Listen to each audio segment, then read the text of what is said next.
మీరు భయపడుటకు మీలో ఏ ఆత్మ లేదు, పిరికి గల ఆత్మ లేదు అని చెప్పిన పౌలు గారు నేను భయపడుతున్నాను అంటున్నాడు. ఎందుకు? మనం మళ్ళా ఎక్కడ తిరుగుతామేమోనని. ఉత్సవ కాలాలు, మాసాలు కదా, దినాలు, మంచి దినాలు, చెడ్డ దినాలు, ముహూర్తాలు, ఇవన్నిటిని, వాస్తులు, ఇవన్నిటిని చూసుకుంటారేమో, మరలా ఆ వెనుకకి వెళ్ళిపోతారేమో, మరలా ఆ దాస్యపు ఆత్మలో చిక్కుకుంటారేమో. స్వతంత్రం నుంచి విడిపించాడు మిమ్మల్ని, కానీ మీరు మరలా అక్కడికి చేరతారేమోనని. తండ్రిని కుమారుడైన యేసుక్రీస్తు నామములో పరిశుద్ధాత్మ సహాయం చేతని పిల్లలం, నీ కుమారుడు యొక్క పునరుద్ధాన దినమున అతి ప్రాముఖ్యమైన శ్రేష్టమైన సమయంలోనికి వచ్చిన నీ మాటలు బలమైనవి తండ్రి, విలువైనవి దేవా. మాకు జ్ఞానాన్ని అయా అనుగ్రహించే మాటల్ని మేము ధ్యానించబోచుండగా నీ ఆత్మ సహాయము, నీ జ్ఞానము, నీ దాసులను నాకు అనుగ్రహించి మాతో మీరు మాట్లాడి మమ్మల్ని బలపరిచి నీ కుమారుడు రాకడకు సిద్ధపరచవలసింది ప్రార్థిస్తుంటున్నాం తండ్రి. ముఖ్యముగా ఈ నాయన ఉపదేశంలోకి ఆటంకం అడ్డుగా ఉందని యేసుక్రీస్తునామమున తొలగించి నీ ఆత్మ సహాయం అనుగ్రహించి నడిపించి మాయం పొందమని అడుగుచు, కూడిన నీ బిడ్డలు కూడా నాయన పూర్ణ హృదయంతో నీ మాటల్ని నింపుకొని నాయన ఫలించే వారిగా ఉంచి నడిపించి మాయం పొందుమని ఈ కొన్ని మనవుల్ని పాస్ సన్నిధిలో నుంచి నీ ప్రియ కుమారుడైన యేసుక్రీస్తు ప్రభు వారి పేరటి ప్రార్థన సమర్పిస్తున్నాము తండ్రి, ఆమేన్. దేవాది దేవుడు, సర్వోన్నతుడు, సర్వాధికారి, సర్వశక్తిమంతుడైన దేవునికి మహిమ, ఘనత, ప్రభావములు కలుగునుగాక. కూడుకున్న నా సహోదరి సహోదరులకు నా హృదయపూర్వక వందనాలు, శుభములు తెలియజేస్తుంటున్నాను. వాక్యంలోనికి వెళ్దాం. దేవుడు వారం ఏం మాట్లాడాడు మనతో, ఆ మాటల్లో ఏ కార్యం జరగబోతుంది ఆ మాటల్ని బట్టి అని చాలా ఆలోచించేది. ఒక్క మాట ఏమిస్తాడు దేవుడు అని ఆశతో ఎదురు చూసిన రోజులు నా జీవితంలో చాలా ఉన్నాయి. కానీ దినాలలో మర్చిపోతున్నాం. అసలు వాక్యాన్ని ధ్యానించడం పక్క పెడితే చెప్పిన వాక్యాన్ని మర్చిపోవడం జరుగుతుంది కదా. ఇలా మర్చిపోతున్నాం అంటే మనము ఈ ఆత్మను కలిగి ఉన్నాం. ఇప్పుడు చెప్పండి, మొన్న ఒక ప్రశ్న వేశాను, సహోదరి టక్కుని అని చెప్పిందంటే పరిశుద్ధాత్మ మనలో మీలో ఉన్నాడా లేడా అంటే ఉన్నాడు అని చెప్పేసారు. గుర్తుంది అదన్నా? నేను మొన్న ప్రశ్న వేసిన, మీలో పరిశుద్ధాత్మ ఉన్నాడా లేడా అని. నేను ఒక ప్రశ్న వేస్తే మీరు ఏం చెప్పగలుగుతారు అన్నప్పుడు ఉన్నాడు అని చెప్పేసింది కదా. పరిశుద్ధాత్మ మనలో ఉన్నాడు కాబట్టి మనం ఇక్కడికి వచ్చామని నేను కూడా దాన్ని ఏం చేశాను, మట్టి గోడకు గచ్చుపు తీసా. నిజంగా ఇక బాధపడతారు మళ్ళీ, లేదంటే కదా బలహీనులు కాబట్టి బాధపడతారని సరే అని ఉన్నది అనేటట్లు చెప్పాను. అసలు ఉందా లేదా ఈరోజు ధ్యానిద్దాం మనం కదా. ఏ ఆత్మ మనలో పనిచేస్తుంది అనేది మనం ఈరోజు ధ్యానిద్దాం. ఏ ఆత్మ అంటే రెండు ఆత్మలు ఉన్నాయి బైబిల్లో, దత్తపుత్ర ఆత్మ, దాస్యపు ఆత్మ. దాస్యపు ఆత్మ, దత్తపుత్ర ఆత్మ. ఈ రెండిట్లో ఏ ఆత్మ పనిచేస్తుంది మనలో అనేది ఈరోజు మనం ధ్యానిద్దాం. దత్తపుత్రాత్మ అంటే పరిశుద్ధాత్మ. ఆత్మ ద్వారా మనల్ని దేవుడు ఏం చేసుకున్నాడు, దత్తకు తీసుకున్నాడు. దత్తపుత్రాత్మ మనలో కలిగి నడుస్తున్నామా? బాగినాలు ఈరోజు మనం ఏడున్నామో తెలుస్తుంది ఇప్పుడు కదా. దాస్యములో ఉంచబడిన ఆత్మ, దాస్యములో ఉంచే ఆత్మ, దాస్యపు ఆత్మ మనలో పనిచేస్తుందా? దత్తపుత్రాత్మ మనలో పనిచేస్తుందా? ప్రశ్న ఇస్తే దత్తపుత్ర ఆత్మ పనిచేస్తుందా, దాస్యపు ఆత్మ పనిచేస్తుందంటే మనం ధైర్యంగా ఏం చెప్తామంటే దత్తపుత్రాత్మే, పరిశుద్ధాత్మే మనలో పనిచేస్తున్నాడు అని చెప్తాం. దత్తపుత్రాత్మ మనలో పనిచేస్తే కొన్ని లక్షణాలు మనలో కనబడకూడదు. అవి కనబడితే కథం దాస్యపు ఆత్మ పనిచేస్తుంది అని మనం ఈజీగా కనుక్కోవచ్చు. ఆ మాటల్ని మనము ధ్యానిద్దాం బైబిల్ నుంచే కదా. చూద్దాం. రోమపత్రిక 8వ అధ్యాయము 15వ వచనంలో ఈ టైటిల్ని గురించిన మాటలు అక్కడ రాయబడి ఉన్నాయి. దాస్యపు ఆత్మ, దత్తపుత్ర ఆత్మ ఏది మనలో పనిచేస్తుంది లేకపోతే నీలో పనిచేస్తుంది అనే టైటిల్ రోమపత్రిక 8వ అధ్యాయము 15వ వచనం.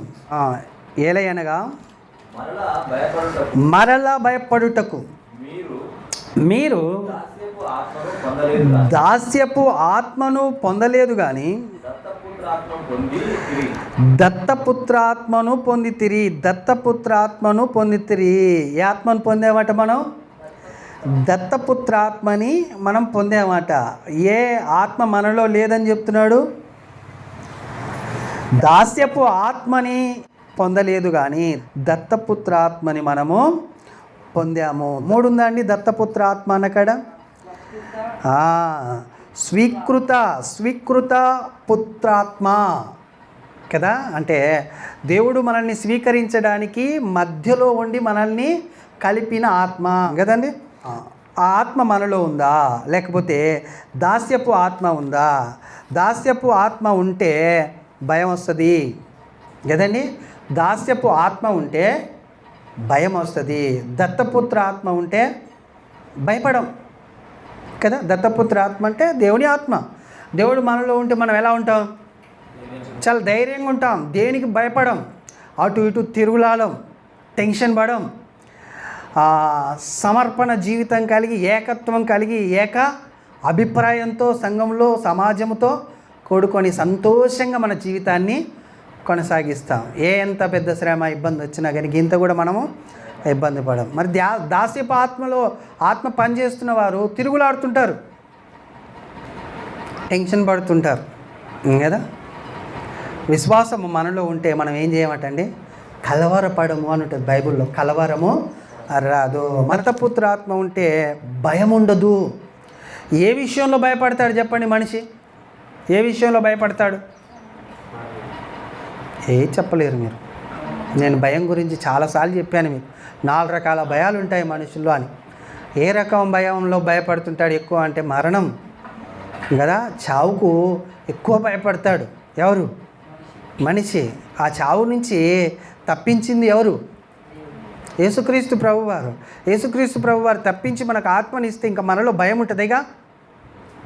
మరణం గురించే కదా మనిషి భయపడేది. అసలు నిజమైన ఆత్మ మనలో పనిచేస్తే భయాన్ని వెళ్ళగొడుతుందంట.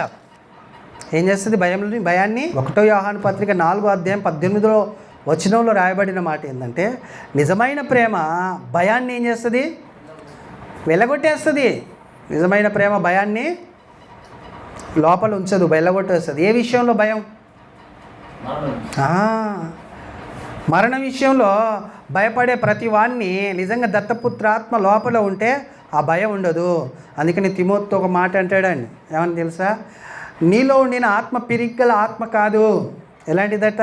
ఇంద్రియ నిగ్రహ శక్తి గల ఆత్మని దేవుడు నీకు ఇచ్చాడు తిమోతి. పిరికగల ఆత్మని నీకు ఇవ్వలేదు. ఆత్మ మనలో ఉంటే, దత్తపుత్రాత్మ మనలో ఉంటే ఫుల్ ధైర్యం కలిగి ఉంటాం కదండి. ఆ భయం నీలో పోవడానికే పౌలు గారు ఏమంటున్నాడంటే రోమీలకు రాస్తూ, మరలా మీరు భయపడటానికి మీలో ఉన్నది దాస్యపు ఆత్మ కాదు, దత్తపుత్రాత్మ ఉన్నాడు. కాబట్టి మీరు ధైర్యం కలగాలి. అది మనలోనికి రావటానికి, ఆ భయం నుంచి విడిపించడానికి యేసుక్రీస్తు ప్రభువారు ఏం చేశారు? హెబ్రీ పత్రిక 2వ అధ్యాయం 15వ వచనం చూడండి ఏం చేశాడో. 14-15 చదవండి, లేకపోతే మంచిగా మీకు అర్థం కావడానికి. 14-15. కాబట్టి మీ పిల్లలు రక్త మాంసములు గలవారైనందున ఆ ప్రకారమే మరణము యొక్క బలము గలవానిని అనగా అపవాదిని మరణము ద్వారా ఏం చేశాడట? నశింపజేసాడట కదండి. ఇప్పుడు మరణానికి మనల్ని అప్పగించేది ఏంటిది అంటే పాపం. ఆ పాపము ఏంటయ్యా అంటే, ఆ పాపం ఏంటో కాదు, సతాను, అపవాది. ఆడే మనల్ని పాపం చేసేటట్లు ప్రేరేపించి కదండి ఎక్కడికి తీసుకెళ్తానికి? పాతాళంలోని తీసుకువెళ్తానికి. వాణ్ణి ఏం చేశాడు దేవుడు? జయించి, మరణాన్ని గెలిచి, పాపాన్ని ఓడించి మనల్ని భయంలో నుంచి విడిపించాడట. ఇప్పుడు చదవండి 15. ఆ ప్రకారమే మరణం యొక్క బలం గలవానిని అనగా అపవాదిని మరణం ద్వారా నశింపజేయుట జీవితకాలం అంతయు మరణ భయము చేత. ఇక్కడ అండర్లైన్ చేయండి, జీవితకాలం అంతయు మరణ భయము చేత దాస్యమునకు లోబడిన వారిని విడిపించుటకు ఆయన కూడా రక్త మాంసములలో పాలివాడాయను. దాస్యములో ఉండిన మనల్ని కదా భయపడుతున్నాం, దాస్యంలో ఉండి ఏం చేస్తున్న మరణానికి భయపడుతున్న మనల్ని ఏం చేశాడు? యేసుక్రీస్తు ప్రభువారు విడిపించాడు, విడుదల చేశాడు. ఎలాగునా? రక్త మాంసములు ఆయన కూడా ధరింపజేసుకొని ఈ భూమి మీదకి వచ్చి మన నిమిత్తం సిలువలో తన ప్రాణాన్ని పెట్టి రక్తాన్ని కార్చి మనకేం చేశాడు? విడుదలనిచ్చాడు. దేని నుంచి? భయం నుంచి, మరణ భయం నుంచి విడుదల ఇచ్చాడు కదా. నీకు భయపడటానికి ఏమన్నా ఉందా? ఏమన్నా ఉందా అండి? దేనికి భయపడతాం తెలుసా మనం? ఇంతగా విమోచన కలగజేసిన యేసుక్రీస్తు ప్రభు దగ్గరికి వచ్చి మనము ఆయన ఆజ్ఞలను పాటించడానికి చాలా భయపడుతుంటాం. దేనికి తెలుసా? భార్య వలన భయం, భర్త వలన భయం, అన్నదమ్ముల వల్ల భయం కదా, చుట్టుపక్కల వాళ్ళ వల్ల భయం. ఈ భయానికి భయపడుతూ ఉంటాం. భయపడితే ఏం చేస్తుంది ఈ భయం అంటే, భయం అనేదే దేనికి వలన వస్తుంది అంటే మరణం ద్వారా. ఆ మరణాన్ని జయించావు కదా నువ్వు, ఇంకా నీకు భయం ఎందుకు? అందుకని నిజమైన ప్రేమ భయాన్ని వెళ్ళగొట్టేస్తుంది, భయాన్ని ఉంచదు, తెగింపు మనసుని కలగజేస్తుంది. దత్తపుత్రాత్మ ఉంటే కదండి, అలాగున దత్తపుత్ర ఆత్మ కలిగి ఉండి ధైర్యంగా ఉండి దేవుని కొరకు బ్రతకాలనేది దేవుడి యొక్క ఉద్దేశము. అయితే దాస్యపు ఆత్మలో ఉన్నవారు ఎలా ఉంటారు అనేది మనం ఆలోచన చేస్తే, గలతీ పత్రిక 4వ అధ్యాయం 24వ వచనం చూడండి. ఈ సంగతులు ఏ రూపముగా? అలంకార రూపముగా చెప్పబడి ఉన్నవి. ఈ స్త్రీలు రెండు నిబంధనలై ఉన్నారు. ఈ స్త్రీలు రెండు నిబంధనలై ఉన్నారు. ఎవరి స్త్రీలు? రెండు నిబంధనలట. ఎవరి స్త్రీలు అంటే, హాగర్ తెలుసుగా మీకు, శారా తెలుసుగా మీకు. ఇద్దరు స్త్రీలు ఎలా ఉన్నారట? రెండు నిబంధనలై ఉన్నారు. వాటిలో ఒకటి సినాయి కొండ సంబంధమైనదై దాస్యములో ఉండుటకు పిల్లలను కనను. ఇక్కడ అండర్లైన్ చేసుకోండి, దాస్యములో ఉండుటకు పిల్లలు కనను. ఇది ఎవరట? హాగరు. హాగరు ఎక్కడ ఎందుకు పిల్లలు కనింది? దాస్యములో ఉండడానికి పిల్లల కనింది కదా. అయితే ఈ హాగరు అనునది అరేబియా దేశంలో ఉన్న సినాయి కొండే. ఇక్కడి నుంచి మరలా చూడండి, ఇక్కడి నుంచి మరలా అండర్లైన్ చేసుకోండి. ప్రస్తుతం అందున్న యెరూషలేము దాని పిల్లలతో కూడా దాస్యమందున్నది కనుక ఆ నిబంధన దానికి దీటై ఉన్నది. ప్రస్తుతం అందున్న యెరూషలేము కూడా ఎలా ఉంది? దాస్యపాత్మ, దాస్యంలోనే ఉంది. సినాయి కొండ సంబంధమైన హాగరు ఆమె ఎందుకు పిల్లలు కనింది? దాస్యంలో ఉండడానికే పిల్లల్ని కనింది. ఇద్దరు భార్యలు కదండి అబ్రహాంకు. అబ్రహాం ఇద్దరు భార్యలు, రెండు నిబంధనలు. అయితే ఒక నిబంధన ఏమో హాగారు దాస్యంలో ఉంచబడడానికే పిల్లలు కనింది. శారా అయితే, లేకపోతే యెరూషలేము అన్నాడు అక్కడ శారాని. యెరూషలేములో ఉండిన పిల్లలు, దేవుని పిల్లలు ఎవరైతున్నారో వాళ్ళందరూ కూడా ప్రస్తుతం దాస్యమందే ఉన్నారు కదా. వీళ్ళు దాస్యమందు ఉన్నారు కాబట్టే దేవుణ్ణి గ్రహించలేకపోయారు. దేవుని దగ్గర ఉండి కూడా దేవునికి హృదయాన్ని ఇవ్వక ఏం చేశారట? పెదవులతో ఆరాధించారట. ఎక్కడున్నారు వాళ్ళు? దాస్యములో ఉన్నారు కాబట్టి. అదే దత్తపుత్రాత్మలో ఉంటే భయం ఉండదు, టెన్షన్ ఉండదు, ఇబ్బంది ఉండదు. అంతేకాదండి, ప్రేమట మచ్చరపడనియదట, అమర్యాదగా నడవనియదట కదా. దీర్ఘశాంతం కలగజేస్తుందట, సహనమును ఓర్పును కలగజేస్తుంది. ఎవరుంటే? ప్రేమ ఉంటే అన్నాడు. ప్రేమ అంటే ఎవరు? అదే 1వ యోహాను పత్రికలో మనం చూస్తాం 4వ అధ్యాయంలో ఏమని? ప్రేమ స్వరూపి అయి ఉన్నాడు. ఎవరు? దేవుడు. ఆ ప్రేమ స్వరూపి అయిన దేవుడు నీలో ఉంటే ఏమవుతామంట? మనం సాత్వికులమవుతాము, నెమ్మది కలిగిన వారం అవుతాము, సమాధానకరమైన వాళ్ళం అవుతాము. మనలో ఏముండదు? కలవరం ఉండదు, ఇబ్బంది ఉండదు, మనలో ఆయాసం ఉండదు, దుఃఖం ఉండదు, శ్రమ ఉండదు. ఎటు పడితే అటు ఆలోచన మనకు రాదు. ఒకే ఆలోచన కలిగి మనము ఉంటాము. కానీ లేరంట. ఎవరు లేరు? హాగారు పుట్టిన సంతానం వాళ్ళు దాస్యంలో ఉండడానికి ఆమె పిల్లలు కనిందంట. ప్రస్తుతం అందున్న యెరూషలేములో ఉండిన ఆయన పిల్లలు కూడా ఎలా ఉన్నారట? దాస్యములోనే ఉన్నారు. దాస్యంలో ఉన్నవారు ఎలా ఉంటారంటే మనకు హాగారేనండి సాదృశ్యం. ఇంకా భక్తుల జీవితాలు ఎలా కనబడుతున్నాయో, ఎలా కనబడటానికి దుష్టాంతరంలో మనకు దేవుడు ఉంచాడు. ఏమిటికి? యుగాంతమందు మనకు బుద్ధి కలగడానికి. కాబట్టి హాగరులో ఎలాంటి తత్వం ఉందో, దాస్యంలో ఉంది హాగరు. దాస్యంలో ఉండిన స్త్రీ ఎలాంటి లక్షణాలు కలిగి ఉంటుందో మనం చూద్దాం. ఆ లక్షణాలు మనలో ఉంటే మనం ఎవరు? దాస్యపు ఆత్మలో మనం ఉన్నాం, లేకపోతే దాస్యపు ఆత్మ మనలో ఉంది. ఒకవేళ దాస్యపు ఆత్మ లక్షణాలు మనలో లేవనుకో, మనలో దత్తపుత్రాత్మ లక్షణాలు కనబడాలి. దేనికి భయపడకుండా దేవుని దగ్గర మనం ఉండి నడిచే వాళ్ళముగా ఉండాలి కదండి. హాగరు ఎక్కడిది? ఆగరు ఎక్కడి నుంచి వచ్చింది, ఆగరు ఎవరు, ఆగరు అంటే అర్థం ఏంటో మొదటిగా ఆమె గురించి పరిచయం మీకు కొన్ని విషయాలు చెప్తాను. ఆగరు అనే మాట అర్థము తిరుగులాడు స్త్రీ. తిరుగులాడు స్త్రీ అనే అర్థం వచ్చే పేరు ఆగరు. ఆ ఆగరు అటు ఇటు తిరుగుతున్నది అనడానికి ఏంటయ్యా అంటే, ఈ అబ్రహాము శారా ఐగుప్తుకి వెళ్తారు కదా, కరువు వచ్చిందని. వెళ్ళినప్పుడు శారాని బట్టి ఫరో రాజు ఏం చేస్తారంటే, కొంతమంది పనికత్తెల్ని, కొన్ని ఒంటెల్ని, కొన్ని గొర్రెలని, ఆవులని, ఎడ్లని అబ్రహాంకి ఇస్తాడు శారాని బట్టి. అందులో నుంచి వచ్చిన పనికత్తెల్లో నుంచి వచ్చిన ఆగరు అంటే మీరు ఒకటి ఆలోచించిన పేరుకు తగ్గ అర్థం వచ్చే తిరుగులాడు స్త్రీ అనేది ఇక్కడనే మనకు కనబడుతుంది. ఏంటంటే ఇప్పుడు ఐగుప్తు నుంచి ఈయన ఎక్కడ పోతాడో తెలియదు అబ్రహాం గారు, ఈ శారా ఎక్కడ పోతుందో తెలియదు. వీళ్ళు ఎమ్మటి నేను పోవాలనా, ఏదో ఒకటి చేసి ఇక్కడనే ఉంటాను అనుకోలేదండి ఆమె.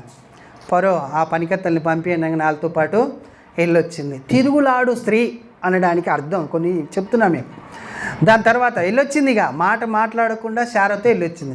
శారాతో వెళ్ళి రాగానే శారాకు 16వ అధ్యాయంలోనికి వచ్చేసరికి ఏమని ఆలోచన వచ్చిందంటే, నాకు పిల్లలు పుట్టడం లేదు, నా పిల్లలను పుట్టలేరు కాబట్టిగా ఈ అబ్రహాం గారికి ఈ హాగార్ని ఇచ్చేసి వాళ్ళ పిల్లల్ని నా పిల్లలని అనుకుంటాను అని ప్లాన్ చేసి ఏం చేసింది, అబ్రహాం గారు మీరు హాగార్తో కొడితే ఒక పిల్లగాడు వస్తాడు, ఆ పిల్లగాడు మనం పెంచుకుందామనే ఆలోచన చెప్తుంది. అప్పుడన్నా అనాలి కదండి హాగారు ఏమని, అలా ఎలా యజమానురాలు శారా గారు మేము అబ్రహాంతో నేను భార్యను కావడం ఏంటండి, ఆయన నాకేయడం ఏంటి, వద్దు అలాగ చేయకూడదు. అక్కడ డిస్టర్బెన్స్ ఏమీ చేయకుండా ఎట్టంటే అట్టే వెళ్ళిపోయిందా. దాని తర్వాత కొంచెం గర్భవతి కాగానే ఏమనిపించింది అంటే, నేను గొప్పదాన్ని అనిపించింది హాగర్కు. శారాని కొంచెం నీచంగా చూసింది, తక్కువ చేసింది. శారాని ముందు ఉప్పొంగింది. ఆమె ఉప్పొంగేసరికి ఈమె శారా అబ్రహాం దగ్గరికి వెళ్ళి, నా ఉసురు నీకు తలుగుద్దే అబ్రహాం, ఎందుకమ్మా అంటే, ఆగారు నా మీద అలాగున లేస్తుంది అంటే ఉప్పొంగుతుంది, నువ్వేంటి పట్టించుకోకుంటున్నావు అంటే, నీ దాసి నీ ముందుంది, నేనేం చేస్తాను, ఇష్టం వచ్చిన నువ్వే చేసుకో అని అబ్రహాం శారకే ఆగారిని అప్పచెప్పేస్తాడు. ఈమె వెళ్ళి ఇష్టం వచ్చినట్టు చేస్తుంది ఆగారిని.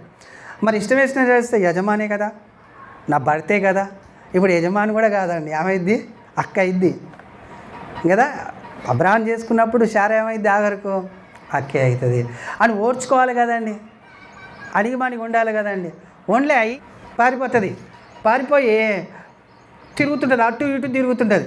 దేవదూత వచ్చి ఎక్కడి నుంచి వచ్చావు, ఎక్కడికి పోతున్నావు అని అడిగి గద్దించి పోయి శారకాడ అణిగి మణిగి ఉండు అని చెప్పి పంపిస్తే, వచ్చి నాకు దేవుడు కనబడ్డాడని చెప్పి అక్కడ ఉండి ఇస్మాయిల్ని కన్య తర్వాత కూడా ఇప్పుడు ఈ ఆగారు ఎలాగునుందో ఇస్మాయిల్ ఎలా ఉంటాడు, అలాగనే ఉంటాడు, సేమ్ టు సేమ్ కదండి, అలాగనే ఉన్నాడంటే ఆయన కూడా. ఇవేమో శారాని ఎలా చూసిందండి ఆగారు, నీచమైన దానిలా చూసింది.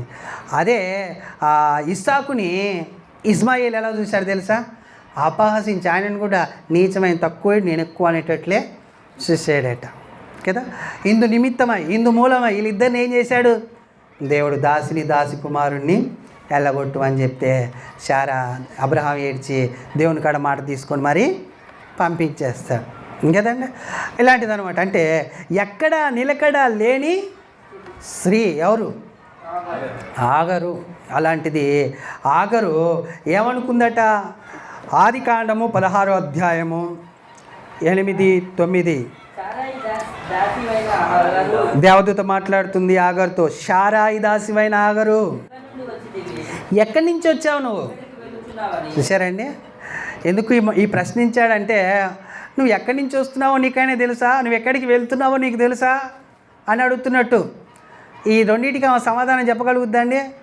ఎక్కడి నుంచి వచ్చింది ఆమె, ఎక్కడికి పోతుంది మరలా, ఐగుప్తులో నుంచి పనికత్తెగా లేకపోతే శారా దాసిగా అప్పచెప్పబడి మళ్ళీ అక్కడ కూడా ఉండకుండా ఎక్కడికో వెళ్ళిపోతే ఎక్కడికి పోతున్నట్టు అడిగినందున, అది నా యజమానురాలైన శారా యొద్ద నుంచి పారిపోవచ్చున్నానని. అప్పుడు యెహోవా దూత నీ యజమానురాలి యొద్దకు తిరిగి వెళ్ళి ఆమె చేతి కింద, చూశారండి ఏం చెప్పాడు, ఆనిగి ఉండు వెళ్ళి యజమాని కాంచి తప్పిపోతే ఇంక నువ్వు ఎక్కడికి పోతున్నావు నీకు తెలుస్తుందా కదండి. ఇప్పుడు లోకంలో ఉన్న క్రైస్తవ్యము దేవుని కాడ రక్షణ పొంది, దేవుని కాడ బాప్తిసం తీసుకొని, దేవుని కాడ వాగ్దానం పొంది, దేవుని రక్షణలో కొనసాగుతూ యజమానిని వదిలేసి ఇష్టం వచ్చినట్టు పనులు చేస్తే ఎటుపోతున్నావు అన్నట్టు నీకేమైనా అర్థమైద్దా? ఏం చేస్తున్నావు అనేదాన్ని అర్థమవుతుందా? ఎవరు అనుకున్నా మన వాగ్దానంలో బాప్తిసం తీసుకున్నప్పుడు ఏం చెప్పాం? దేవుడితో నిబంధన అండి, మీతోనే ఎన్నాళ్ళు నీలో మేము ఉండాలి, మాలో నువ్వు ఉండాలని వాగ్దానం చేసుకొని పాటలు పాడి దేవుని స్తుతించి, మరి ఆయన ఆజ్ఞను అతిక్రమిస్తే ఏం చేస్తున్నట్టు? యజమాను నుంచి తప్పించుకొని పోతున్నట్టు అనిపిస్తుందా? అనిపిస్తలేదు. యజమానుడు ఎవరు ఇప్పుడు మనకు? హాగరుకు శారా యజమాని అయితే ఇప్పుడు మనకెవరు యజమానుడు? దేవుడు అండి. దేవుని దగ్గర నుంచి నువ్వు పక్కకు తొలగిపోతున్నావంటే ఎంతగా దేవునికి కోపం వస్తుంది. యజమానురాలు కాంచి వెళ్తున్న ఆగారిని గద్దించాడు దేవదూత. ఎక్కడికి పోతున్నావు? పోయి అణిగిమణిగి ఉండని. దేవుడి దగ్గర నుంచి దూరం పోతే ఊరుకుంటాడండి? గద్దిస్తాడా? గద్దించడా? వెళ్ళి నీ దేవుణ్ణి నువ్వు ఆరాధించిపో, ఎందుకు అటు ఇట్లా చేస్తున్నావని అంటాడా? అన్నాడా? ఆయన గద్దిస్తే ఎలా ఉంటుంది? దేవుడు చాలా ఘోరంగా ఉంటుంది. దేవుని చేతిలో పడుట మహాభయంకరం అని బైబిల్లో ఉంటుంది. కాబట్టి అలాంటి పనులు మనం చేయకుండా ముందుకు వెళ్ళాలి.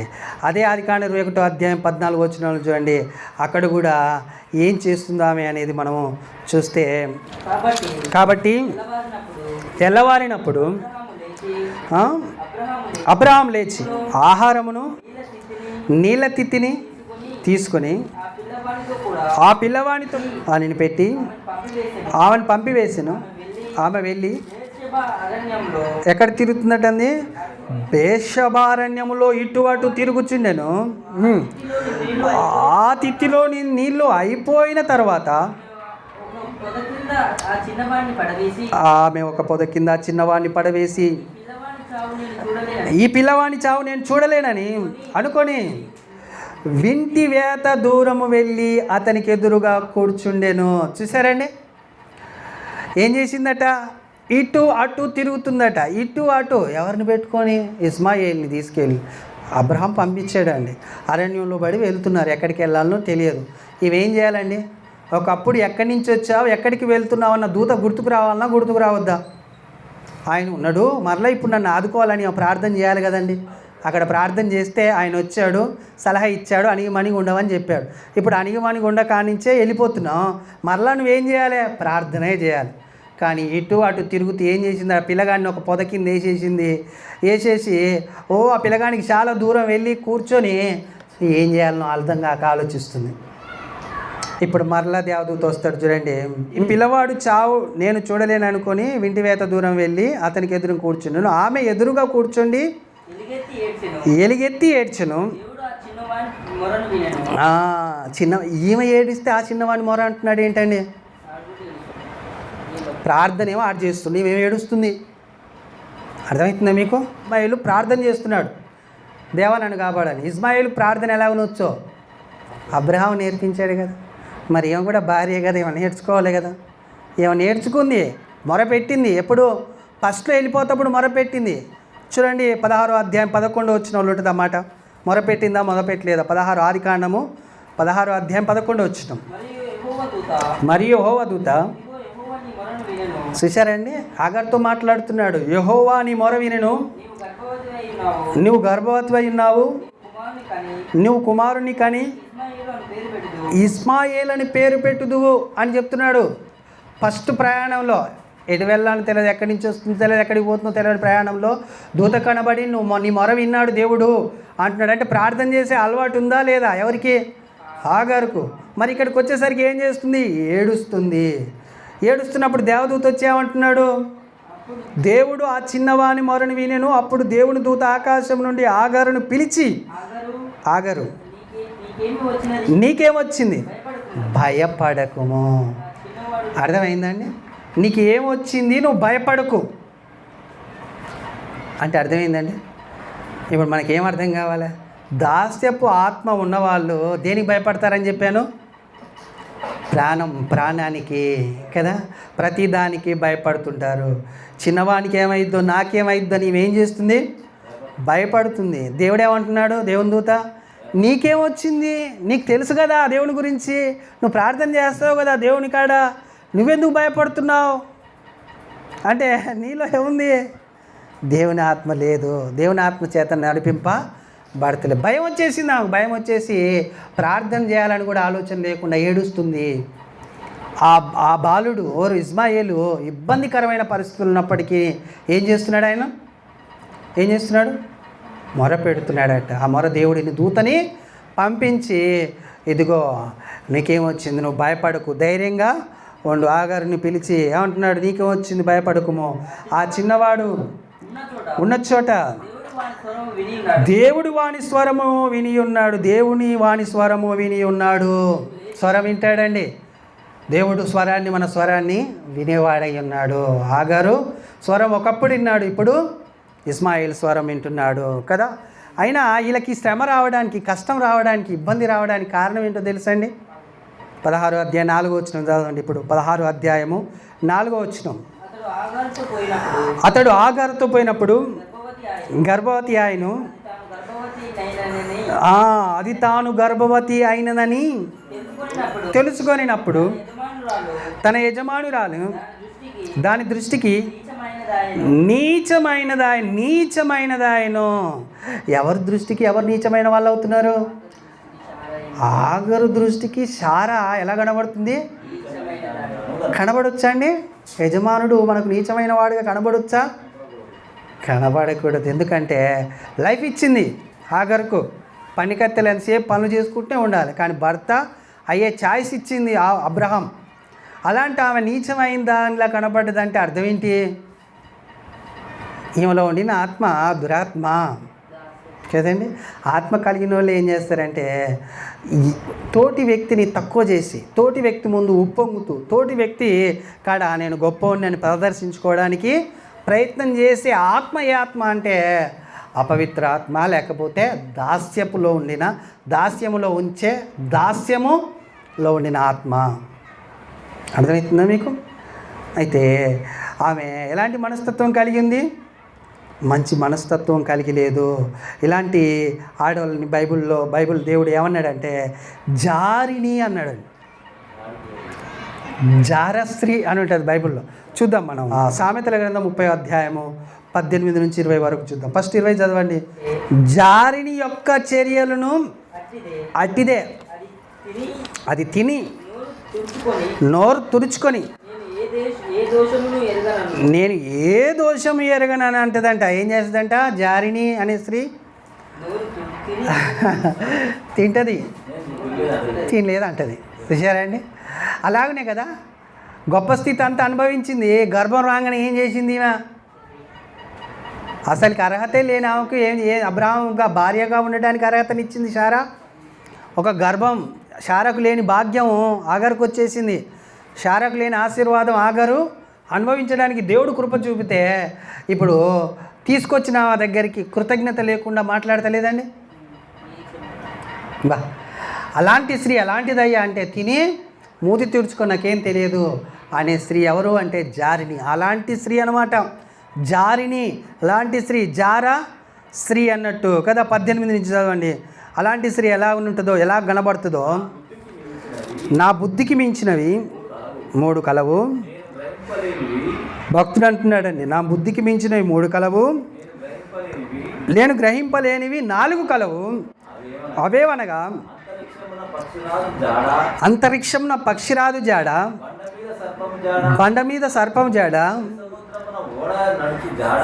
నడి సముద్రమున ఓడ నడుచు జాడ,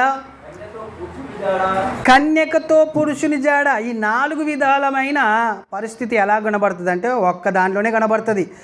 ఏది అంటే జారిని యొక్క చర్యలను అట్టిదే అంటున్నాడు అనమాట. ఈ జార స్త్రీ ఎలాంటిదంటే ఒక 4 సామెతలు వేసాడు అక్కడ. ఏంటిది అది? అంతరిక్షమున పక్షి జాడ కనిపెట్టగలుగుతాడు ఎవడన్నా? బండ మీద సర్పం జాడ ఎవడైనా కనిపెట్టగలుగుతాడా? నడి సముద్రంలో ఓడ జాడ ఎవడైనా కనిపెట్టగలుగుతా? కన్యకతో పురుషుని జాడ ఎవడైనా కనిపెట్టగలుగుతాడా? అలాగనే జారిని యొక్క జాడ కూడా, ఆలోచన కూడా కనిపెట్టలేం. అంతే, కనిపెట్టలేం. యాగరు అలాగనుంది. జారిని స్త్రీ ఎలాగునైతే కనిపెట్టలేమో ఈవెన్ కూడా కనిపెట్టలేకుండా ఏం ఆలోచనలు కొనసాగుతున్నాయి. కానీ దేవుడు కనిపెట్టడాన్ని కనిపెట్టినా కనిపెట్టలేదు. ఈమె ఇలా చేసినందుకు ఏమన్నది శార తెలుసా? దాసిని దాని కుమారుని వెలగొట్టేసేయి, దాసి కుమారుడు నా కుమారునితో వారసుడు కానేరడు అని వెళ్ళగొట్టేటట్లు మాట్లాడేటట్లు ఎవరు చేశారండి? ఆగారు చేసింది. అలాంటి నీచమైన దానిలాగా యజమానురాలు కనబడినట్లు చేసేసరికి అలాగున జరిగింది. అందుకనే 1 కొరింథీ పత్రిక 4వ అధ్యాయం 6-7లో కొన్ని విషయాలు చెప్తాడండి. ఉప్పొంగుళ్ళు కానీ నీ తోటోన్ని కానీ ఇబ్బంది పెట్టకుండా నువ్వు నడుచుకోవాలి. అప్పుడే ఏమవుతావు? నువ్వు గొప్పోడివి అవుతావు. 1 కొరింథీ పత్రిక 4వ అధ్యాయము 6-7 వచనాలు. సహోదరులారా, మీరు మమ్మను చూసి లేఖనముల యందు రాసి ఉన్న సంగతులను అతిక్రమింపకూడదని తెలుసుకొని నేర్చుకొని మీరు ఒకని పక్షమున మరి ఒకని మీద ఉప్పొంగకుండునట్లు ఈ మాటలు మీ నిమిత్తమై మా మీదను అపోల్లో మీదను పెట్టుకొని సాదృశ్య రూపంగా చెప్పి ఉన్నాను. మీలో మీరు ఒకరి మీద ఒకడు ఏం చేసుకోవద్దు నాయన? ఉప్పొంగకుండా ఉండాలి. ఉప్పొంగొద్దు. ఏమని ఉప్పొంగుతున్నారా? వాస్తవానికి సందర్భంలో నేను అపోల్లో వాడను, నేను కేపా వాడను, నేను పౌలు వాడను, నేను క్రీస్తు వాడనని ఒకరినొకరు ఎక్కడోళ్ళు అక్కడ విభజన జరుగుతుంది. మీరు అలా ఉప్పొంగకండి. ఒకరినొకడు గొప్ప అవడు కాలేడు. ఒకడు లేకుండా ఒకడికి గొప్పతనం అసలుకి రాదు. వాడిని తక్కువ ఈయన ఎక్కువ చేయకూడదు అని కింద 7వ వచనంలో అంటాడు చూడండి. ఎందుకనగా నీకు ఆధిక్యము కలగజేయవాడు ఎవడు? నీకు కలిగిన వాటిలో నరుని వలన నువ్వు పొందనిది ఏది? పొందియుండియు కదా అండి. పొందియుండియు పొందనట్టు అలాగ అతిశయపడుతుంది ఆగారు. ఏం చేస్తుంది ఆగారు? అతిశయపడుతుంది. తోటోడు లేకుండా నువ్వేమైనా పొందుకోకుందువా? ఆ గర్వం వచ్చిన నీకు, ఆ గర్వం వచ్చినందుకు నీకు ఎలా కనబడుతుంది శారా? దాసి ఈమె దాసిలాగా ఆమె కనబడుతుంది. ఇప్పుడు నీచమైందిగా ఆగారు కనబడాలి శారకు. కానీ ఆగార్ని చూసినప్పుడు అబ్రహాం భార్యగా ఊహించుకుంది శారా. శారాను చూసినప్పుడు ఆగారు ఎలా ఊహించుకుంటుంది? ఒక దాసిగా ఊహించుకుంటుంది. చూడండి ఎంత రివర్స్ వచ్చిందా రాలేదు? రివర్స్గా మన ఆలోచనలు ఎలా ఉంటాయి ఆలోచించండి. ఒకరిని మనం ఏం చేసుకుంటున్నామంటే తక్కువ చేసుకొని ఎక్కువ చేసుకొని కదా ఇబ్బందికరంగా తిరుగుతున్నాం. అలాగ ఉండకుండా మనం ఉండాలంటే మనలో ఏముండకూడదు? ఉప్పొంగుత అతిశయము ఉండకూడదు. అది ఆగర్లో వచ్చేసింది. జారా స్త్రీ ఆలోచనలట దొరకవాట, కనబడవాట. అది తిని మూతి తూడ్చుకుంటుంది. అలాగున ఆగారులో కనబడుతున్నాయి మనకు లక్షణాలు కదండి. అలాగున మనం ఉండకూడదంటే ఏ ఆత్మ ఉండాలి మనలో? దాస్యపు ఆత్మ కాదు, దత్తపుత్ర ఆత్మ మనలో ఉండాలి. ఉంటే ఏం జరుగుద్ది? ఇప్పుడు చదవండి 1 కొరింథీ పత్రిక 13:4-5. దత్తపుత్ర ఆత్మ మనలో ఉంటే మనం ఎలా ఉంటాము అంటే అక్కడ రాయబడింది చూడండి. ప్రేమ దీర్ఘకాలము సహించును. ప్రేమ అంటే ఏందండి? నేను ఇందాకనే చెప్పాను మీకు. దేవుడు ప్రేమ స్వరూపే ఉన్నాడు అంటే దేవుడు మీలో ఉంటే అని అర్థం. దేవుడు మీలో ఉంటే అనడానికి దత్తపుత్రాత్మ మీలో ఉంటే అని అర్థం, అంతే కదా? ఆ అర్థము మీలో ఉంటే, లేకపోతే ఆ ప్రేమ మీలో ఉంటే మీరు ఎలా ఉంటారో చెప్తున్నాడు. చదవండి ఇప్పుడు. ప్రేమ దీర్ఘకాలం సహించును, దయ చూపించును, ప్రేమ మచ్చరపడదు, ప్రేమ డంబముగా ప్రవర్తింపదు, అది ఉప్పొంగదు, అమర్యాదగా నడుచుకొనదు, స్వప్రయోజనమును విచారించుకొనదు, త్వరగా కోప్పడదు, అపకారమును మనసులో ఉంచుకొనదు, దుర్నీతి విషయమై సంతోషపడకుండా సత్యమందు సంతోషిస్తుంది. ఎవరు? దత్తపుత్రాత్మ మనలో ఉంటే ఈ లక్షణాలు మనలో ఉంటాయి. దాస్యపు ఆత్మ ఆగారులో ఉంది కాబట్టి ఆమె లక్షణాలు ఎలా ఉన్నాయి? యజమానిని ముందు ఉప్పొంగుతూ అతిశయపడుతూ కదా తిని మూతు తీర్చుకున్న జార స్త్రీ కనబడినట్లు ఎవరు కనబడుతున్నారు? ఆగారు కనబడుతుంది. శారా మాత్రము అలాంటి పరిస్థితుల్లో లేదు. అందుకనే వాగ్దాన పుత్రుడిని ఆమె పొందుకుంది. దాస్యపు లో ఉంచడానికి పిల్లల్ని కనిందంటే దాస్యంలో ఉంచబడడానికే పిల్లల్ని కనింది. ఎవరు? ఆగారు అని రాయించాడు దేవుడు కదండి. అయితే ఈయన ఎలా ఉన్నాడు చూడండి. ఎవరు? ఇప్పుడు ఆగారు నుంచి వచ్చిన సంతానం ఎలా ఉంది అని మనం ఆలోచిస్తే ఇదే ఆదికాండము 21వ అధ్యాయము 9వ వచనం. అప్పుడు అబ్రహామునకు ఐగుప్తురాలైన ఆగరు కనిన కుమారుడు పరిహసించుట శారా చూసి ఈ దాసుని దీని కుమారుణ్ణి ఏం చేయాలి? వెళ్ళగొట్టుము. దాసిని తన కుమారుణ్ణి వెళ్ళగొట్టుము. ఎందుకు వెళ్ళగొట్టమంటుంది? ఎందుకు వెళ్ళగొట్టమంటుందంటే ఇస్మాయేలు ఇసాకును చూసి ఏం చేసిండు?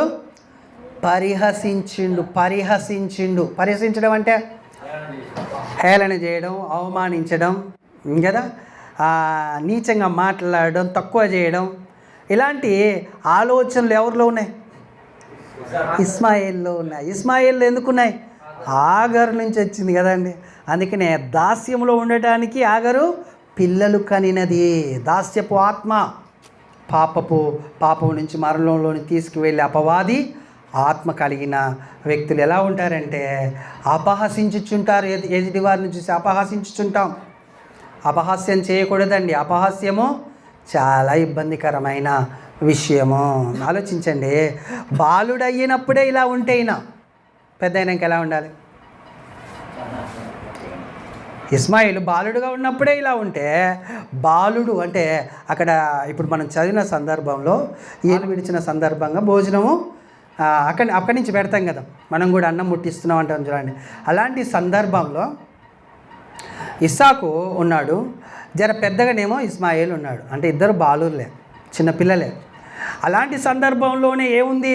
ఇస్మాయిల్కి ఇస్సాకు మీద పరిహసిస్తున్నారు. తక్కువ మనసు ఉంది, ఇటు తక్కువ నేను ఎక్కువ అనే ఫీలింగ్ ఉంది కదండి. అంటే హెచ్చింపు కలిగిన ఫీలింగు ఉంది. ఎవరికి? ఇస్మాయిల్కు కదా. ఇలాంటిది చిన్నతనం నుంచే తెలిసిపోద్దండి పెద్ద అయినాక ఏమవుతారు అనేది. అలాగని బైబిల్లో రాయించిన ఒక వచనం చూద్దాం. సామెతల గ్రంథం 20వ అధ్యాయము 11వ వచనం చూడండి. బాలుని హృదయము తన ప్రవర్తన వలన తెలిసిపోతుంది తప్పకుండానే మాట అక్కడ రాయండి. అందరు తీయాలి, బైబిల్ తీయాలి. నేను తీయాలన్నప్పుడు తీయాలి. నేను దాని గురించి ఇన్ఫర్మేషన్ ఇస్తున్నప్పుడు మీరు నాకై చూడాలి కదా. సామెతల గ్రంథం 20వ అధ్యాయం 11వ వచనం. బాలుడు సైతము తన నడవడి శుద్ధమైనదో కాదో యథార్థమైనదో కాదో ఎట తెలియజేస్తాడట? శాస్త్రల వలన తెలియజేస్తాడు. ఇప్పుడు ఇస్మాయిలు తెలియపరుచుకుంటున్నాడు తన ప్రవర్తనని. ఏమని? నా ప్రవర్తన శుద్ధమైంది కాదు నాయన అని తెలియజేసుకుంటున్నాడు. ఏం చేసి? చూసారండి, చిన్నతనం నుంచే బయలుపడుతుంది ఇటు మంచోడా చెడ్డోడా అనేది. పెద్దగా అయినాకనే తెలుసుకోవాల్సిన అవసరం ఏమీ లేదు కదండి. అదే ఇసాకు బలేదు నాన్న అంటే బలేదు ఏం లేదు రారా అని కొండెక్కిచ్చి బలి నువ్వే అన్నప్పుడు కట్టేనిచ్చిండా? కట్టేనియలేదండి. పడబెట్టి కత్తి లేపిందాక సైలెంట్గా పండుకున్నాడు. అంటే అర్థమైంది, విధేయత చూపించాడు. కానీ ఇస్మాయిల్ ఏం చేస్తున్నాడు? పరిహసించడము చాలా పెద్ద శాపానికి కారణమవుతుందండి. ఎందుకంటే పాత నిబంధనలో ఎలీషా తెలుసుగా మీకు. ఎలీషా ఒక పట్టణం నుంచి ఇంకో పట్టణానికి వెళ్తున్నప్పుడు ఆయన తల మధ్యలో కొంచెం బోడ, అంటే చుట్టూ నెత్తుంటుంది, మధ్యలో కొంచెం ఉండదు. అలాంటి తల కలిగిన ఎలీషాని కొంతమంది పిల్లలు చూసి బోడివాడ అని యాతరించారట. యాతరిస్తే కోపం వస్తుందా రాదండి? వెనక తిరిగి ఆ పిల్లల్ని శపించాడట. ఎవరు? ఎలీషా. శపిస్తే ఎలుగుబంట్లు వచ్చేసి ఆ పిల్లల్ని చీల్చేసేయంటండి. 42 మంది పిల్లల్ని, ఒకరిద్దరిని కాదు 42 మంది పిల్లల్ని ఎలుగుబంట్లు వచ్చి చీల్చేసేయట. ఎందుకయ్యా అంటే చూడండి 2వ రాజుల గ్రంథం 2వ అధ్యాయము 23వ వచనం 24వ వచనం. అక్కడ నుండి అతడు బేతేలునకు ఎక్కి వెళ్ళెను. అతడు త్రోవన పోవచ్చుండగా బాలురు పట్టణంలో నుండి వచ్చి, బోడవాడ ఎక్కిపొమ్ము, బోడివాడ ఎక్కిపొమ్మని అతన్ని ఏం చేశారట? అక్కడ అండర్లైన్ చేసుకోండి. అపహాస్యం చేయగా అతడు వెనుకకు తిరిగి వారిని చూసి యెహోవా నామమును బట్టి వారిని శపించును. వారు అప్పుడు 2 ఆడ ఎలుగుబంట్లు అడవిలో నుండి వచ్చి వారిలో 42 బాలురను చీల్చివేసాను. చూసారండి ఏం చేశారట? చీల్చివేసేయట ఎలుగుబంట్లు. 42 మంది పిల్లల్ని చీల్చేసేయటనండి. ఏం చేశారు వీళ్ళు? అపహసించారు. ఎవరిని? దేవుని సేవకుడిని కదా. దేవుని సేవకుల్ని నిజంగా చెప్తున్నానండి, వాళ్ళు ఎవరైనా కానీ దేవుని సేవకులు, వాడు తింటోడే కానీ తాగుతోడే కానీ ఎవరైనా కానీ మామూలు వాళ్ళు అపహసించకూడదు. ఎందుకంటే వాళ్ళ మీద రైట్స్ దేవుడికి ఉంటాయి. తప్పకుండా దేవుడు వాళ్ళని వదిలిపెట్టాడు. బోధకులు అవట కంటే అవ్వకుండా ఉండటమే మేలని యాకోబు పత్రిక 3వ అధ్యాయంలో తెలియజేస్తారు. ఎందుకంటే బోధకులకు అధికమైన తీర్పు ఉందని అది తెలిసినా కానీ బోధకులు అవటానికి, దేవుని పని చేయడానికి ఇష్టపడుస్తున్నప్పుడు సాతాను అనేక విధాలుగా డిస్టర్బెన్స్ చేస్తుంటుంది వాళ్ళని సేవ చేయకుండా. అలాంటి టైంలో ఈడు ఇలా ఉన్నాడు అలా ఉన్నాడని మామూలు వ్యక్తులు అనకూడదు. ఒకవేళ అన్నప్పుడు బాధ ఇబ్బంది అయ్యి యెహోవా పేరట వీళ్ళు ఇలాగ నవ్వునుగాక అంటే కథం అండి, ఏమవుతారు? అలాగ అయిపోతారు. అది నిజం. బైబిల్లో ఒక మాట రాయబడి ఉంది, తన సేవకుని మాట నాడు దేవుడు ఏం చేస్తాడు? రూఢిపరుస్తాడని ఉంది కదండి. అలాగున శపించడానికి కూడా అపహసించడం కారణంగా ఉంది కదండి. అక్కడ ఇస్మాయిల్ని శపించేది ఎవరండి? మరి సీల్ చేసేది ఎవడండి? దేవుడే. ఎందుకు తెలుసా? బైబిల్లో నీ తల్లి కుమారుని మీద నువ్వు కొండెములు చెప్పినా, ఆ ఇబ్బందికరంగా మాట్లాడినా, అపనిందలు మోపినా నేనేం చేస్తుంది తెలుసా? చీల్చేస్తానన్నాడండి. ఎవరు? దేవుడే స్వయంగా. కీర్తనల గ్రంథం 50వ అధ్యాయం, కీర్తనల గ్రంథము 50వ అధ్యాయము 20 నుంచి 22 వరకు, 50వ అధ్యాయము 20 నుంచి 22 వరకు. నీవు కూర్చుండి నీ సహోదరుని మీద కొండెములు చెప్పుచున్నావు, నీ తల్లి కుమారుని మీద అపనిందలు మోపుచున్నావు. ఇట్టి పనులు నువ్వు చేసినను నేను మౌనినై ఉంటిని. అందుకు కేవలం నేను నీ వంటి వాడనని నీవు అనుకొంటివి. అయితే నీ కన్నుల ఎదుట ఈ సంగతులను నేను వరుసగా ఉంచి నిన్ను గద్దిస్తాను. దేవుని మరచువారలారా, దీన్ని యోచించుకొనుడి. లేని ఎడల ఏం చేస్తాడటండి? దేవుడు చీల్చివేస్తాడట. ఏం చేస్తే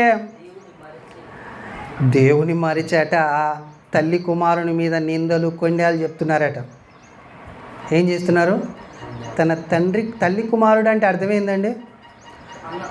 అన్నదమ్ములు ఏం చేసుకుంటున్నారు? సహోదరులు అయ్యండి కొండాలు చెప్పుకుంటున్నారు, కొండాలు పెట్టుకుంటున్నారు.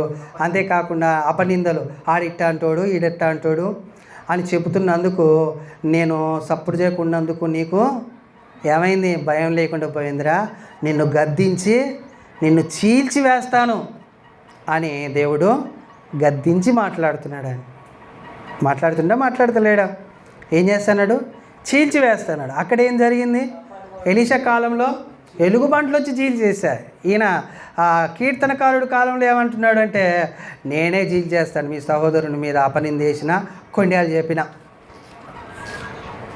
చూశారండి, దేవుడు ఊరుకోడండి. దాస్యపు ఆత్మలో ఉండిన క్యారెక్టరు లేకపోతే గుణాలు లక్షణాలు ఈ రీతిగా ఉంటే శిక్ష తప్పకుండా పడుద్ది అని దేవుని వాక్యం మనకు తెలియజేస్తుంది కదండి. గలతీ పత్రిక 4వ అధ్యాయం 29 వచ్చి, అప్పుడు శరీరమును బట్టి పుట్టినవాడు ఆత్మను బట్టి పుట్టిన వారిని చూసారండి, ఎలాగ హింస పెట్టానో ఇప్పుడును అలాగనే జరుగుతుంది. అప్పుడు అన్నాడు. అప్పుడు అంటే అర్థం ఏంటి? అప్పుడు అంటే అర్థం ఏంటి? ఇసాకు ఇస్మాయిల్ కాలంలో ఇస్మాయిల్ ఇసాకుని ఎలాగునా ఏం చేశాడట? హింస పెట్టెను. ఇప్పుడును అలాగనే జరుగుతుంది. ఇప్పుడు ఎక్కడ జరిగింది మరి అలాగునా? ఇప్పుడు ఎక్కడ జరిగింది అంటే అక్కడున్న సందర్భాన్ని బట్టి మత్తయి సువార్త 27వ అధ్యాయము 29వ వచనంలో చూడండి. ఆ ముళ్ళ కిరీటమును అల్లి ఆయన తలకు పెట్టి ఒక రెల్లు ఆయన కుడి చేతిలో నుంచి ఆయన ఎదుట మోకాల్లోని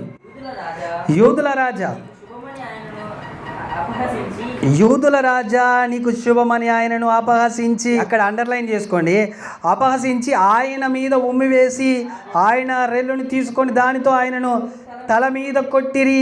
ఆయనను అపహసించిన తరువాత ఆయన మీదనున్న అంగిని తీసివేసి ఆయన వస్త్రములు లాయనకు తొడిగించి సిలువ వేయుటకు ఆయనను తీసుకొని పోయారట. చూసారండి, అపహసించడం అంటే ఎలా అపహసించారు? అప్పుడు శరీరమును బట్టి పుట్టినవాడు ఆత్మను బట్టి పుట్టినవాడిని ఎలాగునా అపహసించి హింసించిరో. ఇప్పుడును కూడా ఏం జరుగుతుంది? అలాగే జరుగుతుంది. జరిగిందా జరగలేదు? యేసుక్రీస్తు కాలంలో అపహసించింది హింసించింది ఎవరు? తన సొంత సహోదరులే కదండి. యేసుక్రీస్తు ప్రభు వారు యూదా గోత్రంలో పుడితే యూదులందరూ ఆయనను హింసించలేదా? అపహసించలేదా? అర్థమవుతుందా మీకు? అంటే అర్థమైంది. గలతీ పత్రికలో 4వ అధ్యాయం 29లో అన్న మాట ఆయన ఆనాడు ఇస్మాయిల్ ఇసాకు మధ్యలో ఎలా జరిగిందో ఇలా ఇక్కడ కూడా ఎలా జరుగుతుంది. అంటే వాళ్ళు దాస్యపు ఆత్మను ధరించుకొని ఎవరు ఆగరు కానీ తన కుమారుడు కానీ, ఇక్కడ వీళ్ళు ప్రస్తుతం దాస్యంలో ఉన్నారు కాబట్టి ఏం చేస్తున్నారు? అపహసిస్తున్నారు, ఇబ్బంది పెడుతున్నారు. తోటివానికి మేలు చేయడం మానేసి కీడు చేయడము మొదలు పెడుతున్నారు. అంటే ఏ ఆత్మ ఉన్నట్టు? దయ్యపు ఆత్మ కదా, దాస్యపు ఆత్మ, అపవాది ఆత్మ, సాతాను ఆత్మ పనిచేస్తుంది. కాబట్టే ఈ అపహసించడాలు, నీచమైన దానిరా కనబడడాలు, ఉప్పొంగడాలు కదండి, జారస్త్రీ తలంపులు కలిగిన ఆలోచనలు ఇవన్నీ ఎక్కడి నుంచి కలుగుతాయంటే దాస్యపు ఆత్మ నుంచే. అది పాపం చేయించి మరణానికి ఈడ్చుకొని వెళ్ళే ఆత్మ కాబట్టి అలా ఉంటుంది. మరి ఇజ్రాయేల్ ప్రజలు దేవుని పిల్లలే కదా, వాగ్దానం వలన పుట్టిన వాళ్ళే, ఇస్సాకు సంతానమే కదా. అయినా కానీ ఇలా ఎందుకున్నారు అంటే యేసుక్రీస్తు ప్రభు వచ్చేంత వరకట వీళ్ళు ఎలా ఉండాలన్నట? ఇజ్రాయేల్ ప్రజలు కూడా ఎలా ఉండాలన్నట? ప్రస్తుతము దాస్యమందు ఉంచబడాలి. తర్వాత వచ్చిన తర్వాత అటు అన్యజనులను, ఇటు యూదులను, అటు గ్రీసు దేశస్తులను, ఇటు ఆడ మొగ అని భేదం ఏమీ లేకుండా ఏమవుతారట? ఆయన కుమారులు, దేవుని కుమారులు అవటానికి ప్రస్తుతమందు వీళ్ళని దాస్యంలో ఉంచాడు. వాళ్ళనేమో ఎప్పటికీ పిల్లలు ఆ ఆగారు కానీ తన పిల్లలు కానీ ఆ పిల్లలు కనిందే దాస్యంలో ఉండడానికట అని బైబిల్లో రాయించాడు. ఇప్పుడు గలతీ పత్రిక 4వ అధ్యాయంలో చూడండి, 1-2-3 వచనాలు చూసుకొని వేయించుకుందాం. ఎందుకున్నారు వీళ్ళు అంటే అక్కడ చెప్తాడు. ఇజ్రాయేల్ ప్రజలు ఎందుకు అలా ఉన్నారు అంటే అక్కడ చెప్తాడు. గలతీ పత్రిక 4వ అధ్యాయం 1 నుంచి, మరియు నేను చెప్పినదేమనగా వారసుడు అన్నిటికీ కర్తే ఉన్నను. బాగా ఆలోచించాలి. వారసుడు ఏమై ఉన్నాడు? అన్నిటికీ కర్తే అయిన వారసుడు ఎవరు? ఇంతకు దేవుని వారసుడు ఎవరండి? ఇజ్రాయేల్ ప్రజలే, ఇసాకు నుంచి వచ్చిన సంతానమే వారసులు వాళ్ళు. కానీ అన్నిటికీ కర్తే ఉన్నప్పుడు కూడా ఎలా ఉన్నారట వాళ్ళు చూడండి. వాళ్ళు ఎలా ఉన్నారంటే బాలుడై ఉన్నంత కాలం అతనికి ఏ భేదం లేదు, దాసునికి వానికి ఏ భేదం లేదు. అంటే ఇప్పుడు ఇస్మాయిలు లెక్కనే వీళ్ళు కూడా వారసులు అయినప్పటికీ కదా, వాగ్దానంలో నుంచి వచ్చినప్పటికీ వీళ్ళకి ఏ భేదం ఏమీ లేదు. ఎందుకంటే వీళ్ళు బాలురై ఉన్నారంటే అర్థం ఏంటి? బాలశిక్ష చదువుతున్నారు, తెలివి లేదు, జ్ఞానం లేదు. ఎందుకు తెలివి లేదు, జ్ఞానం లేదు? ధర్మశాస్త్రం ఉందిగా అంటే ధర్మశాస్త్రం ఇచ్చింది వీళ్ళని పెద్దోళ్ళని చేయడానికి కాదు. ఎందుకు ఇచ్చాడు ధర్మశాస్త్రం? ఆ ధర్మశాస్త్రంలో తగిన కాలం వచ్చేంతవరకు బంధింపబడి ఉండడానికి. అర్థమవుతుందా? ఇప్పుడు ఇస్మాయేలు ప్రజలు లేకపోతే ఆగారుకు పుట్టిన ఇస్మాయేలు వీళ్ళు దాస్యంలో ఉంటే వీళ్ళు వాగ్దానం పుట్టిన వాళ్ళు కదా, మరి వీళ్ళెందుకు వారసులైనప్పటికీ దేవుడు వీళ్ళని కూడా దాస్యంలో ఉంచారని చెప్పాడు అంటే ఇక్కడ ఉంది మ్యాటరు. ఏమంటున్నాడు ఆయన? బాలురయ్యి ఉన్నంత వరకు ఏ వారసుడును గొప్పవాడేం కాదు, వాడు కూడా దాస్యంలో ఉన్నట్టే అని చెప్తూ, తండ్రి చేత నిర్ణయింపబడిన దినము వచ్చి వరకు అతడు సంరక్షకుల యొక్కయు గృహ నిర్వాహకుల యొక్కయు. వాళ్ళు ఎవరు? సంరక్షకుడు ఎవరు, గృహ నిర్వాహకుడు ఎవరంటే ధర్మశాస్త్రమే. అలా ఆ ధర్మశాస్త్రం ఆధీనంలో ఉన్నారు. ఎప్పటి వరకు? తండ్రి నిర్ణయించబడిన దినం వచ్చే వరకు, అంటే క్రీస్తు వచ్చే వరకు. వారసుడైనప్పటికీ ఎక్కడి ఉంచాడు వీళ్ళని? ఎక్కడ ఉంచాడు? దాస్యంలోనే ఉంచాడు, దాస్యంలోనే ఉంచాడు. ఆ దినము రానే వస్తుంది. అయితే ఇంకో వచ్చిన 3వ వచనం చూడండి. అటువలనే మనమును మనకు కూడా చెప్తున్నాడు చూడండి, మనమును బాలురమై ఉన్నప్పుడు లోక సంబంధమైన మూలపాఠములు లోబడి దాసులమై ఉంటిమి. అంతేనా కాదండి? మనం దాస్యంలో ఉన్నాం ఒకప్పుడు, లోకం యొక్క మూల పాఠాలను విని. ఇప్పుడు మనం ఎలా ఉన్నాం ప్రశ్నిస్తున్నాం. ఇప్పుడు కూడా అట్నే ఉన్నట్లేవు. లోకం యొక్క మూల పాఠాలను నమ్మి ఈరోజు ఏం చేశాం? మందిరానికి రాలేదు. మందిరానికి రావట్లేమంటే బాగా గుర్తుపెట్టుకోండి, దేవుని దగ్గరికి రాలేకపోతున్నాం అంటే ఆ రోజు ఇజ్రాయెల్ ప్రజలు ఎందుకు రాలేదు? విగ్రహారాధన చేశారు. వాళ్ళు దేవుణ్ణి మర్చిపోవడానికి మెయిన్ రీజన్ ఏంది అంటే విగ్రహారాధన. వాళ్ళు వేరే దేవుణ్ణి ఆశ్రయించారు. మరి ఇప్పుడున్న కాలంలో నువ్వు విగ్రహారాధన చేస్తలేము, మేము మంచిగానే ఉన్నాం కానీ దేవుని సన్నిధి రావట్లేమంటే ఏంటంటే దేవుడు? నువ్వు చేస్తున్న పని ఆదివారం నాడు, నువ్వు చేస్తున్న వ్యాపారం ఆదివారం నాడు, నీకు అడ్డుపడుతున్న బంధుత్వాలు ఆదివారం నాడు, అవన్నీ విగ్రహాలే. నిజం, అవన్నీ విగ్రహాలు. ప్రతిరోజు ఇక్కడ ప్రతిరోజు సాయంత్రం గంటసేపు ఆరాధన, ఇది దేవుని యొక్క ఆజ్ఞ. ఈ ఆజ్ఞను అతిక్రమిస్తున్నావంటే అవతల నువ్వేం చేస్తున్నావు? ఈ సమయంలో యాడున్నా అది విగ్రహారాధన చేస్తున్నట్టే. ఆ సమయంలో నువ్వు ఎక్కడున్నా. నిజమండి అది. అమ్మకోండి, ఆజ్ఞ అతిక్రమమే పాపము. ఈ వాగ్దాన సంబంధమైన పుత్రులు కూడా కొంతమంది ఆసక్తి బట్టి నీతిమంతులు అయ్యారు. లేరండి? ధర్మశాస్త్రాన్ని బట్టి నీతిమంతులు. మోషే కానించి ధర్మశాస్త్రం నుంచి కూడా వచ్చిన ఇప్పుడు మనకు సుమియోను కనబడతాడు. మీకు బాగా అర్థం కావాలంటే యేసుక్రీస్తుని చిన్నపిల్లగానప్పుడు ఎత్తుకొని ఇట్లా చేతుల మీద చూసుకొని, నాదా నీ రక్షణ నా కన్నులారా గాంచినాను చాలు అని అంటాడు చూడండి. గుర్తొచ్చిందా సుమియోను? ఆయన కూడా ధర్మశాస్త్ర సంబంధం ఆయన నీతిమంతుడే కాదు. కొంతమంది నీతిమంతులయ్యారు, కొంతమంది కాలేకపోయారు. ఎందుకంటే కఠినంగా ఉంటుంది. ఏంటిది? ధర్మశాస్త్రం. ఎందుకు కఠినంగా పెట్టిందంటే తండ్రి నిర్ణయించిన దినం వచ్చేంత వరకు మీరు ఉంటారు. తర్వాత ఇది అందుకని ప్రస్తుత యెరూషలేము, ఇప్పుడు కనబడుతున్న యెరూషలేము ప్రస్తుత మందు దాస్యంలో ఉన్నది, తర్వాతకి ఉండదు అని అర్థం కదా. మరి మనవరం అంటే అక్కడనే 4వ అధ్యాయము 26వ వచనం చూడండి. అయితే పైనున్న యెరూషలేము స్వతంత్రముగా ఉన్నది, అది మనకు తల్లి. పైనున్న యెరూషలేము అంటే పరలోకం, కిందున్న యెరూషలేము ప్రస్తుత మందు దాస్యంలో ఉందంటే ఇజ్రాయెల్ ప్రజలు. మనం మొదట్లో చదివాం కదా, ప్రస్తుతము యెరూషలేములో దాస్యంలో ఉన్నారు అంటే ప్రస్తుత మందు కదా. మీకు మళ్ళీ అర్థం కావడానికి 25వ వచనం చదవండి. 25వ వచనం, ఈ ఆగర్ అన్నది అరేబియా దేశంలో ఉన్న సినాయి కొండయే. ప్రస్తుత మందున్న యెరూషలేము దాని పిల్లలతో కూడా దాస్యమందున్నది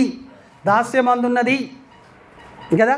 అందుకని ఇక్కడ చెప్తున్నాడు. ఎక్కడ? 4వ అధ్యాయము 3వ వచనం 2వ వచనంలో కూడా ఏమంటున్నాడు? తండ్రి ఆధీనం, అది గృహ నిర్వాహకుల యొక్కయు సంరక్షకుల యొక్కయు ఆధీనంలో. గృహ నిర్వాహకులు అంటే యాజకులు, సంరక్షకులు అంటే ప్రవక్తలు, ఆ ధర్మశాస్త్ర విధులు, వీటినన్నిటిలో ఎవరున్నారు? ఇజ్రాయెల్ ప్రజల్ని దేవుడు ఉంచాడు. మరి ఎప్పుడు విడుదల చేశాడు? 4వ వచనం చూడండి. అయితే కాలం పరిపూర్ణమైనప్పుడు దేవుడు తన కుమారుని పంపెను, ఆయన స్త్రీ అందు పుట్టి. ఏ పుత్రులం కావాలని? దత్తపుత్రాత్మ వలన దత్తపుత్రులము కావాలని ధర్మశాస్త్రముకు లోబడి ఉన్న వారిని విమోచించుటకై ధర్మశాస్త్రమునకు లోబడిన వాడాయను కదా. అయితే కింద ఏమంటున్నాడు చూడండి, మరియు మీరు కుమారులై ఉన్నందున నాయన తండ్రి అని మొరపెట్టు తన కుమారుని ఆత్మను ఇక్కడ అండర్లైన్ చేసుకోండి, తన కుమారుని ఆత్మను దేవుడు మన హృదయంలోనికి పంపాడు. ఇదే దత్తపుత్రాత్మ మన హృదయంలోనికి పంపాడు ఇప్పుడు దేవుడు. కాబట్టి మనం ఏమై ఉండాలి? ఇప్పుడు బాలురం కాదు, మనం ఇప్పుడు ఏమై ఉండాలి? మనం ఆత్మచేత మర్మాలన్నిటిని ఎరిగిన వాళ్ళమై, గ్రహించిన వాళ్ళమై, తెలుసుకున్న వాళ్ళమై ఇప్పుడు అనేకులకు మాదిరి కనపరచు, క్రీస్తుకు మాదిరి కనపరచు, క్రీస్తు స్వారూప్యమందుకు మార్చబడిన వాళ్ళమై ఉండాలి. ఉంటున్నాం మరి అట్లా మనం?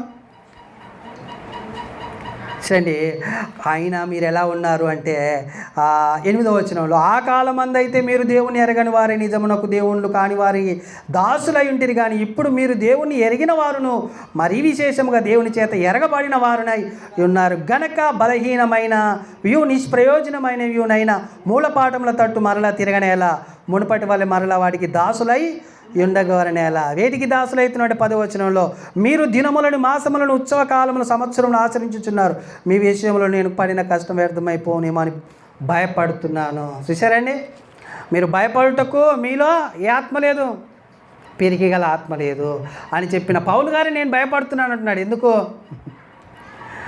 మనం మళ్ళా ఎక్కడ తిరుగుతామేమోనని. ఉత్సవ కాలాలు, మాసాలు కదా, దినాలు, మంచి దినాలు, చెడ్డ దినాలు, ముహూర్తాలు, వాస్తులు ఇవన్నిటిని చూసుకుంటారేమో, మరలా ఆ వెనుకకి వెళ్ళిపోతారేమో, మరలా ఆ దాస్యపు ఆత్మలో చిక్కుకుంటారేమో. స్వతంత్రం నుంచి విడిపించాడు మిమ్మల్ని, కానీ మీరు మరలా అక్కడికి చేరతారేమోనని భయపడుతున్నాడట పౌలు గారు. ఇంతకు విడిపించాడా ఆయన మనల్ని అంటే ఇదే గలతీ పత్రిక 4వ అధ్యాయము 31 వచనం చూడండి. కాగా సహోదరులారా, మనము స్వతంత్రాలి కుమారులమే కానీ దాసి కుమారులం కాము.